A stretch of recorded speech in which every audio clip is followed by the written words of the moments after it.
Welcome to another episode of Core Discussions. I am your host today, not Philip, because he doesn't like scary movies. And today we are doing our Nope review. So again, my name's Max. It's Big Joshy. You got Justin over here. First timer. Yes, sir. Vitamin J.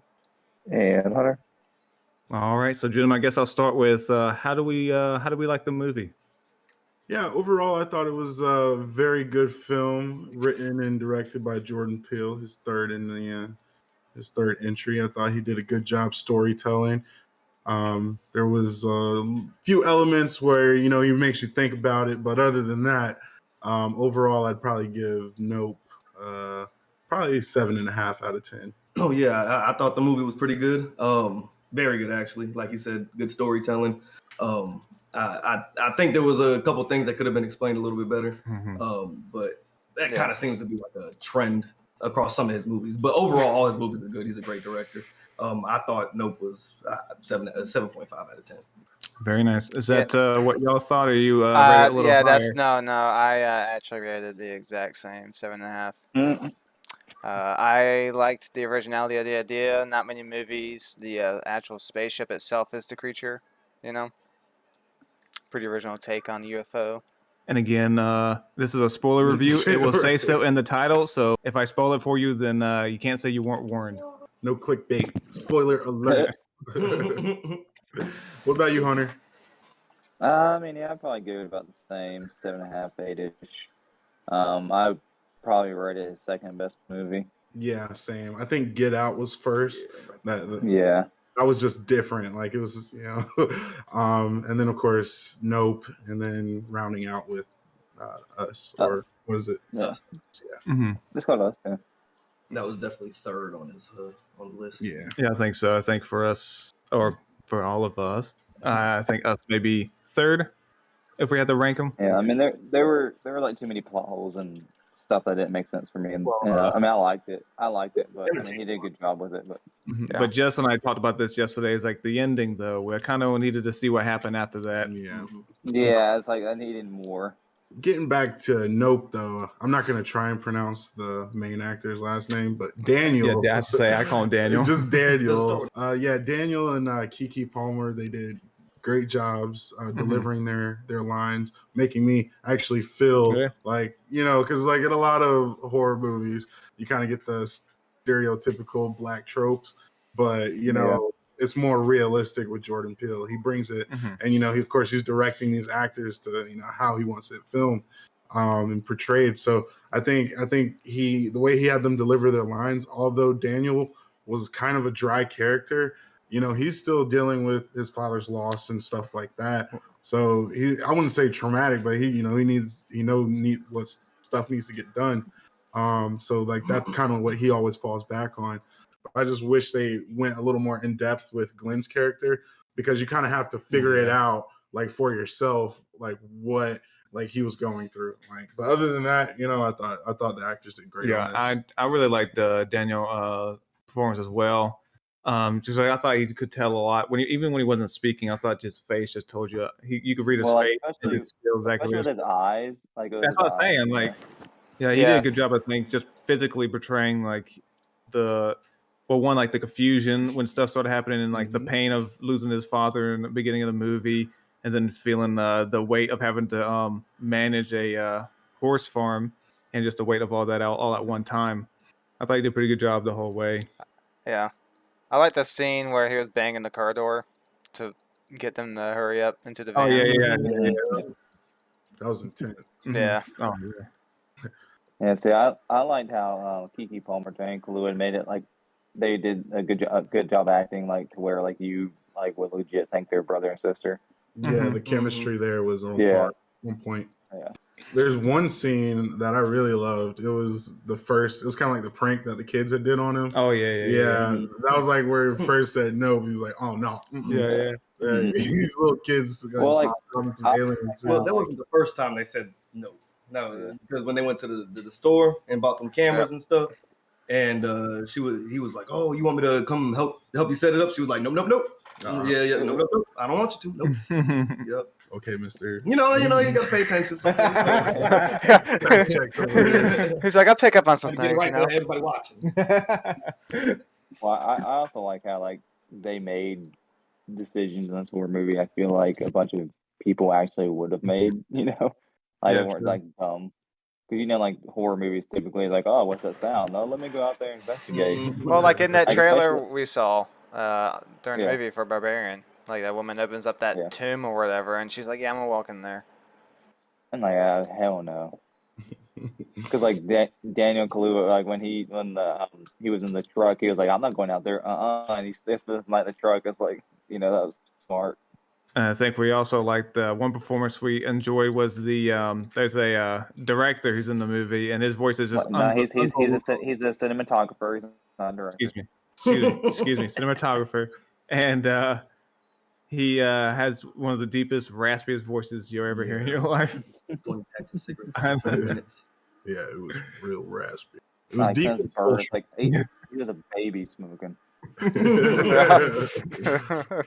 Had one of the most pointless deaths in the film. I know, Spoiler. right? But he wanted the impossible shot, and so he Yeah, thought the but impossible what's- shot was inside the alien. Yeah, but I And I'm mean, like, they already got the you can impossible tell. shot. Yeah. Like, Well, I know, but you can tell in the movie he was so bored with his life because he was so, because he's like every scene of him, he was just so bored. Even like when he was looking up the old footage, he was sitting there bored out of his mind. it's just, but So, you I sacrifice yourself to get digested by this monster, get the impossible shot, and no one's gonna see it.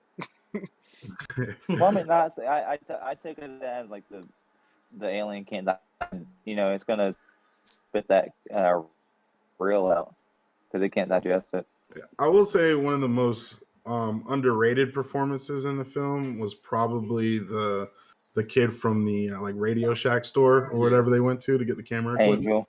Yeah. Oh yeah. I thought his performance was really underrated. Like as Yeah. far as like being like a civilian, kind of knowing like some conspiracy stuff, but he wants to see it too. So Mhm. he goes out there to lend an assisting hand, and he was a refreshing character in the movie, I'd say. Well, he started off as like just like get out of here type dude. You know what I mean? Just go, get the cameras up and get out. And then he turned into be a big part of what they were trying to get accomplished in the movie. So Yeah, I think it was him- big character development in the hour or two that was. And him and Keke Palmer had a good chemistry going on. Yeah. Thought they played off each other well. I like the scene where he had like the spacecraft or alien type deal had like made its home like right over their home for the night, and the guy Daniel he slept in the truck, locked the doors, was like nope. Yeah, because he poked his head out at one point. He's like, Go sleep right here. Right.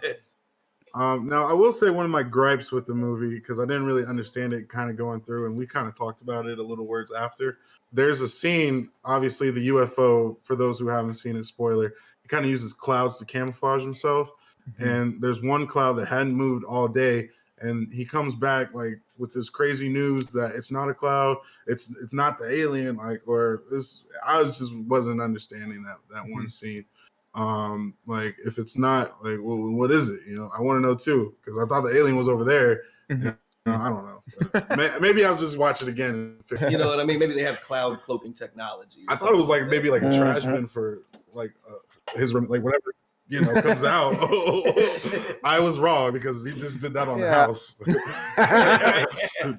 I took it as like the they can camouflage if they're like stationary, but if they have to move, they couldn't like shield themselves, I guess, with their own technology. Yeah. That's why they had to use clouds. When they moved, they had to use clouds. now, fellas, there's one burning question about this movie that a lot of people have. What did that shoe mean? The one that stood straight up. I don't think it meant anything. You don't think it might have been like an anomaly or something? I just think it was just a random circumstance. There was near the when they kept showing that monkey scene. The last one, I believe, after the monkey does what he does, the kid underneath the table is looking out at his dead castmate, and beyond her corpse is a shoe that's standing straight up. So he's stares at that to avoid looking at the monkey's eyes. But Hunter said the tablecloth is what blocked the monkey eyes. Yeah, from the that's what I took it as. You die. He would go crazy on you. Right. That's kind of why they do that same theme to the cloud. You can't look up at it. Mm-hmm. Okay, the crazy correlation to make between the monkey and the alien, but what you're saying, it works. What you're saying, like during that, basically, it's like a sitcom set, and that's when the monkey goes wild and whatnot. During the attack, there's a shoe that's just standing straight up in the air. Yeah, almost impossible. And that shoe came up I guess it was at the start of the movie, and then they went back to it later. But that shoe was in his little museum type deal, still standing straight up. Because he took significance of it. Because Hunter, I think what was that theory you said, or reference that you said about that one? About the shoe? Yeah, of what? Because you said it doesn't really mean anything. You can. I just think it's random. Because I just think it's random, and it took his eyes off the monkey, and he was focusing on the shoe instead. So, not Glenn. That's this character in Walking Dead. Dang, what's his name? Stephen Young. Yeah. I'll tell you. Young. Stephen Yeun. Yeah, Stephen Yeun. That's right, Stephen Yeun. Yeah, so he interpreted the monkey not attacking him as he had some special, he had a special relationship with the monkey, and that it was his bond with the monkey that saved him, and not the tablecloth saving him, essentially. And so he as he got older, with the alien, he thought the same thing. He has a special bond, and he can tame that wild. Daniel Kaluuya respected animals and knew you can't certain animals you just can't tame, and so you have to deal with their rules essentially. And while Stephen Yeun, he didn't have that same belief. Bouncing off of that, Hunter, I actually agree with that idea that you're saying here, that concept. I like the comparison, because it's kind of like a backstory into Stephen Young's character, so that you see where he's coming from, thinking that he can tame a wild entity, like a alien such type deal. And then it jumps back to the future. You could see where Daniel is trying to respect, he knows where a wild animal is coming from. Don't look it in the eye. Don't make any loud noises, stuff like that. And he takes that and uses it on the alien. Whereas, of course, where we get Stephen Young trying to, I guess, tame a wild alien. Sorry, I just don't know what to call it. I know, especially what happens at the end. We'll get to. But yeah. So with Daniel, he lives because he respects the rules of the wild, I guess, is what you could say. Stephen Young, it turns on him quick. And then you kind of see that, he's actually known about this the whole time, trying to use it to his advantage. Money off of it, capitalizing. And then you realize back earlier in the movie, when Daniel went to Stephen Young's character to offer to buy the horses back, he kind of he was like, those horses are gone. One thing I really liked about the movie was most is the stereotypical scary movie, you see a black person in it, they're gonna die, they're gonna be running in the woods, they're gonna die or something like that. Trip over nothing. But this one was actually I don't know, I feel like this is exactly how I would react. You know what I mean? I wouldn't want anything to do with it. You know what I mean? I would be reacting the same way. I think it was a very realistic, you know what I mean? And it was a very, I don't know. It was a cool different take on a scary movie. And especially with aliens, because nobody's ever done a movie about black people and aliens. You know what I mean? Especially not like this. Exactly, not like that, especially, yeah. But I do think you're right. The decisions they made in the movie, there's not one point where I said, no one would do that. Because in a lot of other horror movies, like you were saying, they make the decisions they make just to get them to the kill, whatever. So it was all about trying to get that money. They know no one would do it, but they want the character to die, so they make them do it. So this one is no, you can see them think about their options. This is, hey, I could do this or I can get eaten. I think I'll do this. And then there wasn't no sacrificial, trying to sacrifice himself to help that dude on the motorcycle. Yeah. Once he saw that cloud, that alien coming. Nope. You gotta get. I gotta go, man. You know what I mean? So that dude annoyed the crap out of me. That TMZ. I like that part. I thought it was on par. It is on par with real life, which is probably why I hate it, because it's just get the picture. Are you gonna take the picture? Can we use your camera? Where's the picture? And I thought he would have been safe. because of the helmet that he was wearing. Mhm. And I mean, obviously the electric bike. I've never seen an electric bike just shut off and throw the rider. That noise he made was Right. It was so delayed too. Like his bike kept like skidded across the dirt for a second, then it just flung him off. So was that kind of like a EMP that the alien had? That's Dang. exactly what I was saying. Yeah. That's crazy. That's pretty useful. As Yeah, far as right. a predatory, I don't know. That's pretty crazy though. If you're hunting humans. Yeah, right. For real. Another scene I liked was the part where you can actually see the alien. This is when you revealed that the alien eats humans. It's when he gets all those people at the rodeo, what do you call it, rodeo? Mhm. And then they bring you to the inside. Yeah, man. And you see it from the start, so it's like not that bad, but yes, the higher you get, the nastier it gets. Yeah. So I did like that scene. You kind of don't really see in horror movies the inside of a creature after they eat somebody. So that was certainly unique. And I thought the scene, he did a good job with it, because for these people, I'm like, this sucks for them. Right. Yeah. Going through the digestive tract of an alien. Well, he did a good job making it feel like super claustrophobic too. And that poor woman who had her face eaten off also got digested by an alien. So I can't think of a worse life. I know, right? Like, what did she do to deserve this life? You know? But I remember when we saw her and and wheelchair from the chick on from the sitcom. Yeah, she's the one with the yeah, she's one. Oh yeah, monkey wow. That's Yeah, that's crazy. right. Dang, I didn't even think about The only that. reason I remember that is because, like I said, this is the chimp incident happened in real life, but it wasn't on TV or anything like that. It was on someone at a friend's house had one, but there's a 911 call, and you can hear the chimp in the background, and it's pretty disturbing. Mm-hmm. But there is a disfigured. Would you say he was going ape shit? You ain't right. A nerdy person would probably say no, he wasn't, because he's not an ape, he's a chimp. Justin is that dirty person. Fact check. You know what? Do y'all think there was any significance in now that you just mentioned it, in the wheelchair? When the director came, he was like, there's a wheelchair on your roof, with the wheelchair of that lady ending up on Daniel and Daniel's roof. Yeah. I assumed it was her wheelchair. Yeah. Okay. Yeah. I forgot all about that. Yeah. He said something about it. That was the first thing he said when he pulled up We're on the connected ranch. dots, people. Right. You're gonna break it down. But yeah, she got clawed up and chewed on by a chimp, and then eaten by an alien. I can't no one knows probably how it feels to be digested. It's probably like one of the worst pains. Like I can't, like that stomach acid and stuff. Ugh. Especially being alive through the whole thing. I know that was the part that's craziest. Seeing them as all alive. Yeah, the way that scene was shot, I that thought was they still great. had a chance, and maybe that's how Jordan Peele wanted it. Maybe they're just like big, lifted, taken up, put in a holding cell or something. Okay. And then, but the higher we got, you're like, no, that's not it. I also loved the Oh, sounds. they're paid. Oh God. Man, I'd have been fighting for my life in there. I would at least be Gripping, yeah, that's what I'm saying. I'll be trying to swim out the bottom. Right, child. I can go make back. it. But we all. Get me out. I know, right?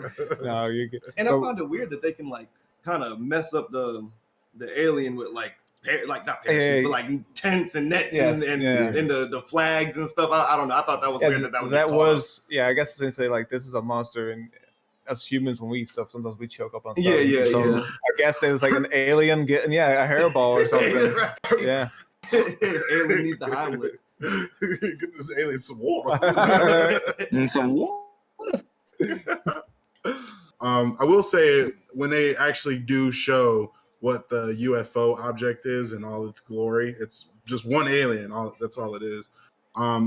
When he was in its full form, you could see like what most predators use, like as a distraction, like the flashing, and it was like changing colors and stuff. And like that's pretty accurate with most animals that we have. Like insects, they like use a distraction, like peacocks, or well, I guess they use it to flee, but no, it's the same thing. Yeah, so it's like a mechanism. Yeah, it was used to they were trying to intimidate. But yeah, it was pretty on par, as far as correlations between like what an alien might do and what actually happens in real life. So I thought Jordan Peele pretty much hit this on the nose. Yeah, this is good. That alien form at the end was certainly interesting. Picking up the form, I didn't realize this until after I started reading up on the movie. It looks very similar to what angels look like according to Bible descriptions. If you Google it, looks very similar. Yeah, I remember you said that yesterday. Yeah. Yep. I actually looked into it. Some of them did look similar to. It looks very similar. It could kind of play into the Bible stuff because in the Bible you're not supposed to look at an angel, and obviously with this alien you're not supposed to look at it either. Mm-hmm. Yeah. He just ties so many themes together. Mm-hmm. And it was crazy that one balloon, little balloon, just blew him up. I know, just like him. Right? like internal combustion. Just, Yeah, my So it's question. like, I mean, what would bullets have done to it? You know, if you had attempted to shoot it at all. I don't know. The military didn't get involved in this one. All right. And they were Westerners, and we didn't. I don't even know if we saw him pick up a gun the whole movie. Right? That's pretty off base. yeah. No, they didn't have a gun. No guns. I thought he was going for a gun when the kids were messing with him. I thought he was when he pulled out his phone. I thought he was going for a gun at the time. I was like, You shoot, oh my god! What if he shot one of the little kids that was pretending to be an alien? I mean, That's honestly, that really probably would have been a guns better in it. death than the one that they got. So yeah. Oh, you're true, because they were there too. But my question after they kill the alien, like it's falling down, like what are we gonna do with the body? Like that's gonna freak people out, right? Yeah. It's not gonna be like I'm assuming like the government will be involved. Yeah, that's when the government comes in. We got to cover it up. New Roswell all over again. I was thinking what was going to happen, like as the body was gone. I thought that Jordan Peele was going to have it like evaporate, so they could play into the whole like are people going to believe the story? But I was surprised that he kept it going. So that is interesting. I know that we're supposed to feel happy they got the picture, right? She got the proof that aliens out there, but people are just going to assume that photograph is doctored, just like anything else. It was a Or good. about, It was impressive. She could say she put it on a metal thing, but like that looked like a bug. Can we also talk about how much of a net negative that machine is? Because you slap a quarter into it and the pictures come out on like a metal slab. Like that, you had to be operating at a loss on that machine. She said, she was like, I don't have any more quarters. I'm like, there's all these quarters on the ground. I know when she said that. I was like, You pick another one up. The ones beside you. Last quarter. I was like, I see like 20 right beside you. So Because they lost all the footage. They did, yeah. With that dude, with the cinematographer that died. Yeah, he got all the footage. I also did like it. Another thing I thought he did a good job putting you in a scary vibe was when after the TMZ guy got eaten. Every time it like flew away and I guess open and close his mouth, you would hear his screams in there. It was like really loud. I did like that. That the sound editing on that was great because they were like in the distance. So it was a good job. Which probably makes sense. Like while we heard a different kind of noise earlier because he was eating horses. Maybe there was the horses up there. Right. Yeah, good point. I liked how like when he was running away, it all kind of felt like realistic. You know, he's on a horse. And it's a flying saucer alien type deal, like chasing you. You're not supposed to look up. Like, but he hopped off that horse so quick with a smooth step. Yeah, I went to the little barn. Yeah. When he got chased after the TMZ guy. I think I would have failed him. Oh, I wouldn't have made it. Oh, I would not have made it at all. No. I mean, how do you not like that? You know what I mean? Just out of curiosity, like, well, one, I would feel like I would have to look at it to understand what it is. So like, Yeah. yo, Like, what is that? Right, there goes Bax. Oh, here I'm going too. And it's like, and then like, how up do we have to look? Because Kiki definitely looked at it several times, but it's like, you just had to look at it, you notice it. Yeah. Look in his eye, dude. Yeah, she's some things don't need to be explained. No, yeah. But if anyone hasn't seen it, if you like horror and you like Jordan Peele, even if you like horror period, you should probably go see this one. This one's not really that scary, so I would say even non-horror fans can go see it. But I would definitely try to see this in theaters before it gets out. Yeah, I was gonna say I wouldn't even consider it scary at all, but no, more tense than anything. And we already ranked them, but I think we all agree Get Out was probably his best. But this is probably his second. Yeah. So it's a 3 for 3 good horror films for Jordan Peele. Hopefully he can keep it. Well, and he's also every single one of his movies has been original. Yep, no reboot. You can't say that for a lot of directors anymore. All original content. Love to see it. He's a very original director. All right, boys. I think that just about does it. We'll see everyone on the next one. I don't know what movie we're doing next. Maybe Black Panther. Well, we'll definitely do one for Black Panther, but I don't know if one would be before then. But as always, I'm Max. Big Joshy. Justin. Vitamin J. Cool. Hunter. And Hunter, yay. All right, we'll see you next time.